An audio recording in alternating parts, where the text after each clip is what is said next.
Bom dia! Está começando mais um Tendência. E hoje nós vamos falar sobre a série 13 Reasons Why, ou Os 13 Porquês. A série gira em torno de Clay Jensen, um estudante tímido do ensino médio que encontra uma caixa na porta de sua casa.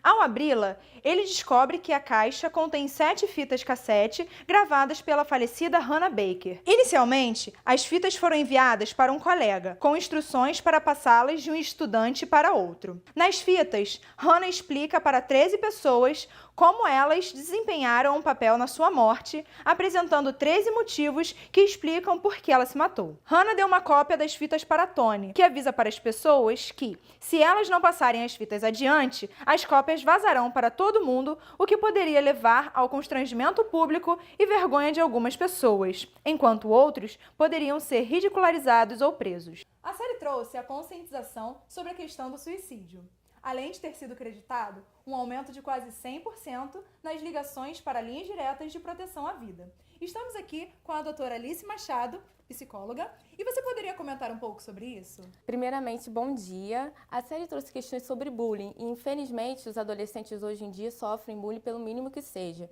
Então, no momento que eles assistiram a série, eles se identificaram com as situações vividas pela personagem e por conta disso, eu acredito que eles sentiram a necessidade de entrar em contato para não ter o mesmo fim que a Hannah. Sim, e sobre a depressão? Como a série você acha que foi importante para identificá-la? Na verdade, a depressão ela não foi muito bem explorada na série. Quando a personagem sofreu estupro, foi a pior situação que ela viveu diante de todas, né, que ela passou. Ali ela viu que a vida dela não tinha mais sentido. Ali estava iniciando a depressão. Mas tem indivíduos que podem passar pelas mesmas situações que a personagem passou e não cometeu suicídio. Mas a personagem estava predisposta a isso. Isso vai depender de cada pessoa. Ali teve uma situação também que a Hannah ela chegava em casa triste, desanimada e os pais não perceberam essa situação. Se tivesse percebido, como a maioria, isso acontece com a maioria das famílias, né? Poderia ter evitado o suicídio. Então, nós também temos agora a Ana Paula. Ela é mãe. Ana, você pode dizer para mim, você como mãe, como você conseguiria identificar esses sintomas? Bom, assim como ela falou, o adolescente ele passa muito por esses altos e baixos, e um dia tá feliz, outro dia tá triste. Você nunca sabe muito bem o que tá acontecendo assim, na vida. Mas como o filme é muito jovem, então fica muito próximo, né, essa questão da idade, de ter passado por isso não tão pouco tempo assim mesmo. A gente se identifica mais, assim, é diferente com as gerações anteriores. Então, ele, quando chega em casa já batendo porta, ou tá de bico, alguma coisa assim, a gente já sabe mais ou menos o que é, ou um problema na escola, ou tá com namoradinha, ou...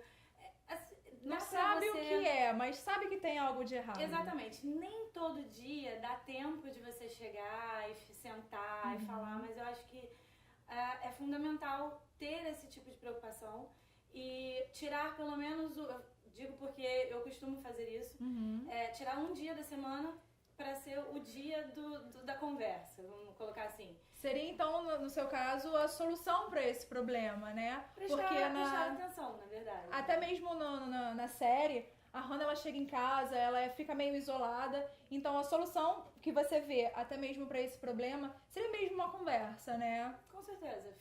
Filho é da responsabilidade dos pais, né? Então, a partir do momento que você resolve, seja planejado ou não, eu acho que a sua vida tem que mudar e você precisa abrir mão de certas coisas para prestar atenção naquele indivíduo que depende de você exclusivamente, 100% até uma determinada idade. Então, sentar para conversar sobre todos os assuntos, não ter problema de contar as suas experiências ruins, não ter problema de dizer que você já passou por aquilo, que você já fez besteira e dizer o que é certo e o que é errado. Pelo menos é o que eu tento, assim. Não é 100%, claro que não, mas... Então, Alice, qual seria o papel da mãe junto ao psicólogo em casos confirmados de depressão? O comportamento dos pais reflete muito nos filhos. Normalmente elaboramos um treino, a gente ensina os pais a observar o problema de comportamento, a manter o ambiente harmonioso, evitar agressividade tanto física quanto verbalmente e principalmente a gente elevar a autoestima desses pais que estão passando por esse problema. Agora vamos falar sobre o bullying, que na série inicia-se quando fotos inapropriadas de Hannah são espalhadas por toda a escola pela internet, assim como boatos de atos sexuais de um encontro dela com Justin. Estamos aqui com a professora Carolina.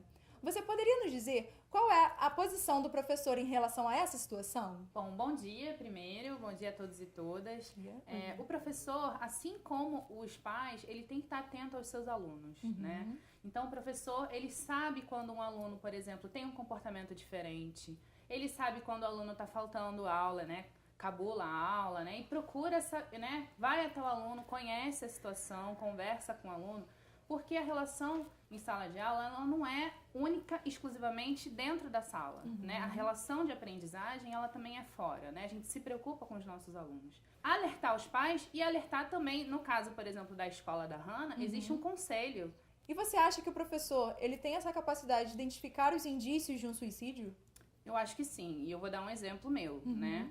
Eu, algumas vezes, já aconteceu comigo, alguns alunos tiveram comportamentos diferentes ou faltaram a aula por algum motivo. Eu fui até esses alunos, consegui contato deles, fui procurá-los, né, para saber o que tinha acontecido e tal. Há pouco tempo, uma aluna minha tentou suicídio. E pouco antes eu já tinha percebido que ela não andava legal. Eu havia marcado com ela várias vezes de conversar e ela sempre tinha algum problema ou eu tinha algum problema. Acabou que a gente não conseguiu se encontrar antes do que ocorreu de fato. Isso para mim foi um peso muito grande, porque como professora, tendo identificado aquilo, eu achava que eu podia ter feito alguma coisa. Claro que eu não posso, né, psicólogos aí vão me bater praticamente em relação a isso, porque eu não posso me responsabilizar pelo ato de uma outra pessoa. Então, infelizmente essa menina, né, tentou, sorte que ela não conseguiu. E o meu papel ali, no caso, com ela, não era falar mal dela ou falar que é absurdo aquilo que ela fez, mas tentar compreender por que ela chegou a vias de fatos e, mais que isso, falar que ela é amada, que ela é querida pelas pessoas, porque ela não se sentia assim. Inclusive, ela se identificou com a Hannah. Ela falou que, vendo o seriado, ela teve mais força para cometer o suicídio. Mas, para vocês verem, né, que não só aumentou o pedido de ajuda, mas, por outro lado, tem, né, quando você tem uma pessoa completamente desestruturada, né, nesse sentido, depressiva e tal, se ela não tem um acompanhamento de profissionais, né, essa pessoa pode vir a cometer, influenciada por um seriado, né, porque essa pessoa está debilitada emocionalmente. E aí, debilitada emocionalmente, a pessoa se influencia facilmente por qualquer coisa. Entendi. Né? E nós temos também aqui a Maísa. Tudo bom, Maísa? Tudo bem. Você sofreu, né, por depressão e bullying. Você poderia contar um pouquinho mais pra gente? Sim, bom dia a todos. Bom dia. Na verdade, o bullying começa muito cedo na escola e eu sempre fui machinha, então era baleia, era gorda, era isso e aquilo, isso já vai alterando um pouco a autoestima e você vai crescendo assim. Só que assim, eu já tenho 27 anos, então na época que eu era criança, na época que eu era adolescente, não existiam os psicopedagogos, não existia esse trabalho psicológico na escola, nem no ensino fundamental, nem no ensino médio. Então, tornava-se assim, muito mais difícil o professor, conseguir identificar não só a depressão, como uma possível tentativa de suicídio no futuro. E assim como a Hannah, eu sempre me fechei muito para tudo. Eu sempre fui amada, como a Hannah era pelos pais. E sempre tive uma família muito bem estruturada, sempre tive amigos, mas era uma coisa interna, porque como eu sempre fui chamada de gordinha, como eu sempre tive essa dificuldade com a autoestima, era uma questão minha comigo mesmo. E isso acaba sendo influenciado pela sociedade, porque as pessoas não perdoam, né? Se você está acima do peso, se você é mais magra, se você é diferente, tem um padrão de beleza institucionalizado e que a gente acaba tendo que se adaptar a isso. Eu fui realmente ter a noção de que eu tinha depressão e fui realmente ter uma crise pior com a tentativa de suicídio depois que eu me casei, que foi quando eu consegui encontrar alguém que eu pudesse me abrir. E aí, quando eu me abri a vida toda, né? Por inteira, né? Foi por inteira. Então, assim, foi uma coisa muito mais de guardar do que de tentar o suicídio na adolescência. O que eu não sei o que é pior, se é você guardar durante tanto tempo e não ter como contar e não ter com quem falar, porque, na verdade, dependendo do nosso comportamento, eu acho que nem pai e mãe, às vezes, conseguem ter essa delicadeza em descobrir, como ela mesma falou, porque adolescente às vezes está feliz, às vezes está triste, e você não sabe bem o que está acontecendo. Eu não aconselho ninguém a fazer isso, eu não aconselho ninguém a tentar suicídio, não façam isso, por Até favor. porque você é uma prova viva, né, de quem Eu sou uma teve prova- depressão, sofreu bullying e Isso. tá aqui, Isso. né? Na verdade, a depressão, ela tem, não sei, a profissional pode me corrigir, mas eu faço tratamento psicológico e a depressão, ela tem picos, né? Tem hora que você fica muito tempo bem, Isso. mas tem os gatilhos que te fazem cair. Então, não é uma coisa que você cura e depois volta. É uma coisa que continua com você e você vai tratando com auxílio profissional. Outro tema deste programa é a indústria cultural, que basicamente é produzir arte com a finalidade de lucro. No cinema, por exemplo, é preciso fazer um filme que agrade o maior número de pessoas. Dessa forma, se tem um padrão. No caso do mocinho, do vilão, as histórias e o final feliz. No fundo, toda produção artística fica padronizada e não há um espaço novo. Carolina, você achou que a série foi padronizada e visando lucro? Bom, vou começar pela última pergunta. Claro que a série visou lucro, né? É uma série produzida por uma grande empresa, que é o Netflix, né? Uma empresa que ela surgiu com o objetivo das pessoas assinarem aquele canal, então, obviamente, ela quer gerar lucro, né? Mas eu não acho que ela seja padronizada. Pelo contrário, eu acho que ela é bem diferente e por isso ela chamou atenção. E a diferença dela é que ela não romantiza mais o mundo. Os nossos adolescentes, os nossos jovens de hoje não veem mais o mundo romantizado da Disney, né? Que a gente tinha antigamente, ou quando eu era mais jovem, né? Os nossos jovens hoje, numa sociedade que é uma sociedade pós-moderna, são cada vez mais individualistas, né? E a gente tem uma multiplicidade de padrões, né? A gente não tem um padrãozinho só, Sim. né? E o jovem, ele quer se destacar. Então, eles se identificaram em vários personagens dentro Além da Hannah, além né? da Hannah, exatamente, né? O próprio menino, esqueci o nome dele, o principal, né?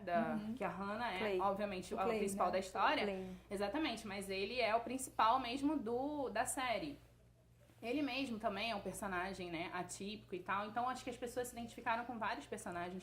É muito interessante, inclusive, ver isso, porque as pessoas se identificam com personagens que praticaram bullying, né? Então, que Não fenômeno... só como vítimas, né? Mas Exatamente, né? agressores também. Exatamente, os próprios personagens que praticaram bullying também sofreram bullying, né? Então, eu acho que a série inovou e pela inovação ela conseguiu atingir esse público novo. A gente tem que ver também que o público que atingiu foi um público jovem, né? A minha mãe, por exemplo, tem 70 anos, não viu a série. Né? A gente tem um nicho específico. Sim. Então você produz também para o público que você quer atingir. A indústria cultural produz para um público que se quer atingir, né? E o público que se quer atingir é o público adolescente, né? O público um pouco mais jovem, né? Então eu acho que, na verdade, a indústria cultural está cada vez mais criativa. Ela está quebrando padrões, na verdade, mas ela sempre visa o lucro. Isso é óbvio. E Alice, quais são os riscos de expor uma série com um assunto tão sério quanto o suicídio? Dependendo da forma como você expõe o assunto, pode até incentivar o suicídio, que foi acontecer com sua aluna, né? Então, se a pessoa... Isso vai depender do olhar de cada um. Se a pessoa estiver predisposta a isso, como eu disse anteriormente, até uma simples música vai fazer com que ela cometa o suicídio. Então, o mais importante não é alimentar coisas ruins, é incentivar a valorização, a autoestima e incentivar a procurar ajuda sempre. Entendi. Carolina, você concorda com a política que é empregada pela série? Acredita que o objetivo dela seja mesmo obter o lucro ou de ajudar? Bom, eu acho que pode ser as duas coisas, né? Eu acho que uma coisa não é necessariamente distante. Não descarta a outra. Exatamente. Uma coisa não necessariamente descarta a outra. Claro que quando eles propuseram o roteiro e todas, inclusive a série acho que é baseada num livro já, que já foi sucesso, né? E hoje em dia também tem um boom de produções baseadas Só é em importante livro. falar que no livro a menina não se suicida. Ah, legal, bacana. Ela na Então, série foi se suicida, apresentada- eu acho que meio pro lucro Sim, já. Nesse sim. Mas caso. quem apresentado produziu no a roteiro. série foi a cantora Selena Gomez, Foi. né? Isso. E ela já passou por esses problemas. Então, eu Talvez acho que ela tenha pensado, né, nesse final É, mais trágico. exato. É isso. Sim, e assim, óbvio, tem a questão do lucro, né? Tem a questão de você fazer as pessoas refletirem também. É bacana a gente pensar nesse outro lado, né? Poxa, quem tá produzindo arte hoje, a gente pode falar, não, vou produzir isso aqui necessariamente porque eu quero ganhar Ganhar muito dinheiro e tal. Não tô falando que não exista isso, mas também existe o outro lado. Existem as pessoas que produzem aquilo que elas querem produzir porque elas acham aquilo lindo. Por exemplo, o filme que ganhou o Oscar no ano passado, Moonlight, né? É um filme de um orçamento baixo, né? Um filme produzido exclusivamente por negros para mostrar questões que não tinham nem relação diretamente com racismo, mas tinham relações com o universo homossexual, né? E intimista, né? De um personagem específico e tal. Um filme maravilhoso, um filme extremamente belo. Ganhou o Oscar. E eu acho que ele, na verdade, lucrou muito mais depois que ele ganhou, né? Porque eu nem vi ele no grande circuito, né? Então, nem tudo que é produzido, né? Eu tenho muito cuidado em relação a isso. Nem tudo que é produzido tem, né? Olha, que absurdo, quero, né?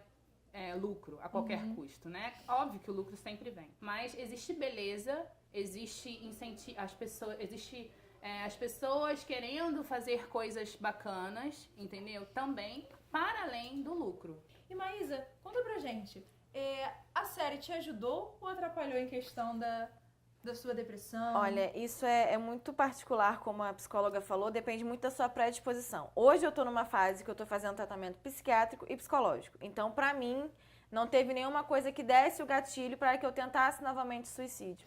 Mas a princípio você não viu a série por causa da sua depressão, Não, né? eu não queria ver, mas eu cheguei a ver. Eu não consegui ver, confesso, que eu não consegui ver o último capítulo dela realmente se suicidando. Isso eu não consegui ver, porque assim, de alguma forma traz à memória algumas coisas ruins para quem já passou por isso e torna-se talvez não um gatilho, mas algo que te faça repensar em algumas coisas. Então, eu preferi não ver. Então, assim, em nenhum momento eu pensei de como ficaria minha mãe, como ficaria o meu marido, como ficariam os meus amigos. E a série me trouxe esse olhar. Na verdade, ela pra mim foi mais positiva do que negativa. Entendi. Porque eu consegui perceber como fica todo mundo depois do que acontece. Porque enquanto a gente tá passando pelo problema, pra quem tenta suicídio, a vida não tá ótima. Então você chega no estado... Pra chegar, né, exatamente, pra você tentar ápice, né? tirar a sua própria vida, sua vida não está ótima. E aí esse discurso é muito clichê de não, é bobeira, é bobeira, é bobeira. E quando acontece as pessoas ficam, ué, o que aconteceu? Não era bobeira. Mas aí você pensando como a pessoa que sofreu a ação, que tentou tirar a própria vida, você pensa, não, se eu fizer isso vai ser muito mais grave para quem vai ficar. Então, até que ponto vale eu tirar minha própria vida ou eu escutar das pessoas que realmente se preocupam comigo que a minha vida vale a pena? Mudando um pouco o foco, vamos falar agora sobre o jogo Baleia Azul. É uma série de 50 desafios cujo objetivo final do jogador é acabar com sua própria vida. O jogo consiste em uma série de desafios diários enviados à vítima por um curador. Desde tarefas simples, como desenhar uma baleia azul numa folha de papel, até outras muito mais difíceis, como cortar os lábios ou furar a palma da mão diversas vezes. Em outra tarefa, o participante deve desenhar uma baleia azul em seu antebraço com uma lâmina. Como desafio final, o jogador deve se matar. E estamos aqui com Adilson Filho, que é psicanalista com um amplo conhecimento em depressão. Inclusive tem uma página no Facebook, não é mesmo? Que se chama Falando sobre Depressão, que explica tudo em detalhes. Adilson, explica um pouco pra gente o perfil das pessoas que procuram esse jogo. Então, se a gente for procurar na internet, no noticiário, o público é basicamente adolescente, né? E a adolescência por si só já é um período meio conturbado, né? Impulsividade, tem muitos que acabam vendo em grupos de amigos uma ligação maior do que em grupos familiares. E nesse caso específico da baleia azul, a gente tem prestado mais atenção na questão do adolescente mais vulnerável, né? Pode estar num estágio depressivo, que estão mais suscetíveis a esse tipo de, no caso, eu falo mais de desafio do que jogo, né? Até por conta dessa questão mais violenta desse jogo. E mais importante também é não banalizar essa violência que esse participante, que esse adolescente pratica contra si mesmo, né? Tem muita gente que acaba criticando, menosprezando o sentimento, né? Falando, assim como bullying, né? Exatamente. E que muitas vezes fala, você não quer se matar, isso é frescura, você quer chamar atenção, quem quer matar se mata, não fica fazendo joguinho. Se torturando. Exatamente. E a gente tem estatísticas que comprovam que às vezes o suicídio ocorre depois de várias tentativas, né? Então você precisa dar apoio, você precisa estar do lado e não criticando e não banalizando essa situação. Ana, e você como mãe, se preocupa com esse jogo e o efeito que ele provoca nos jovens? Claro. Até porque você tem um filho, né, nessa É. faixa etária. Exatamente. É um pouco mais velho do que, acho que essas crianças que estavam nesse jogo. Ele tem 15. Mas depois da série, da repercussão da série e do jogo, ele veio conversar comigo dizendo que ele conhecia meninas na sala dele e na escola que se cortavam. Olha.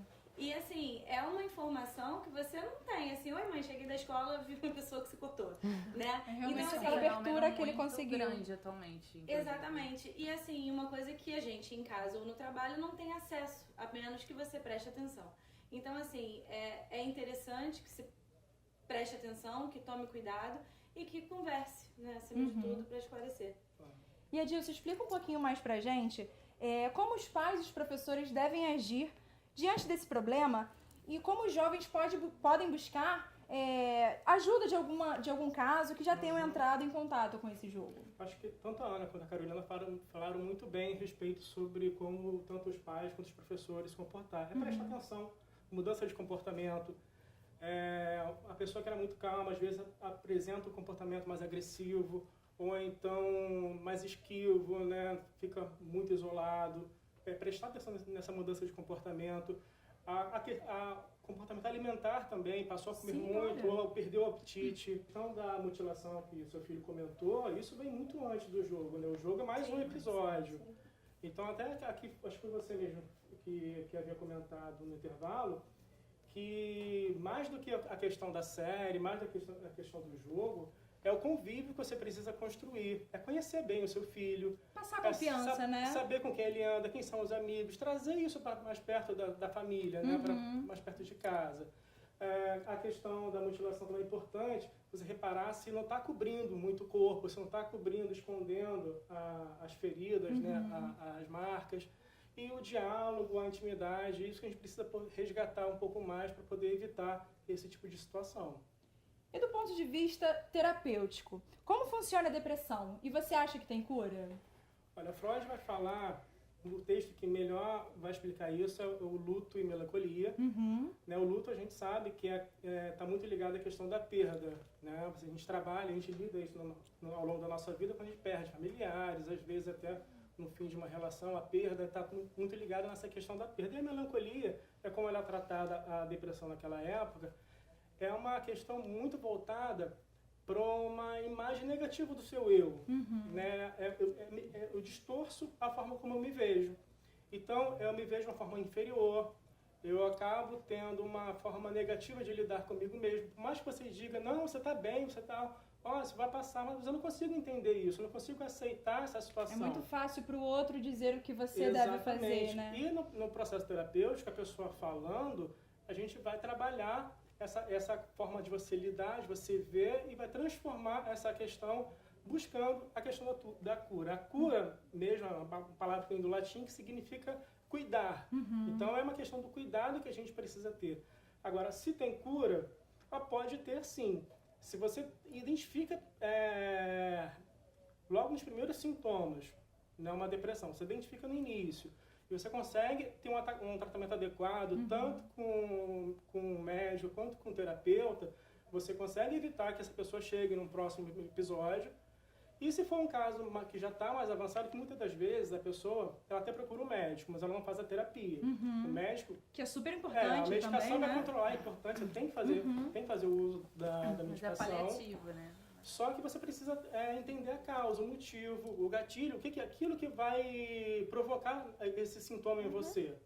Então, quando você consegue juntar e unir as duas coisas, você consegue um sucesso muito maior no seu tratamento. Entendi. Então, o mais importante é que você tenha um tratamento adequado.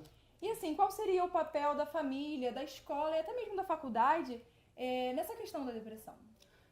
Rede de apoio. A questão da escola precisa ter uma rede de apoio, demonstrar confiança. Os professores, você falou muito bem a respeito disso, né, de falar, de perceber o comportamento que está diferente. Ele vai além da aula, né? Você tem sempre um olhar. Você percebe que aquele aluno é assíduo, ele passou a faltar a aula. o rendimento escolar dele caiu. Então você precisa investigar o que está acontecendo, se é necessário chamar os pais, os pais também em casa, verificar essa mudança de comportamento. E o próprio adolescente, você perguntou, né, como é que ele faz para buscar ajuda. Sim. Se ele já está participando de um jogo desse, ele pode ligar para a Polícia Civil, procurar o Conselho Tutelar e também procurar uma ajuda psicológica.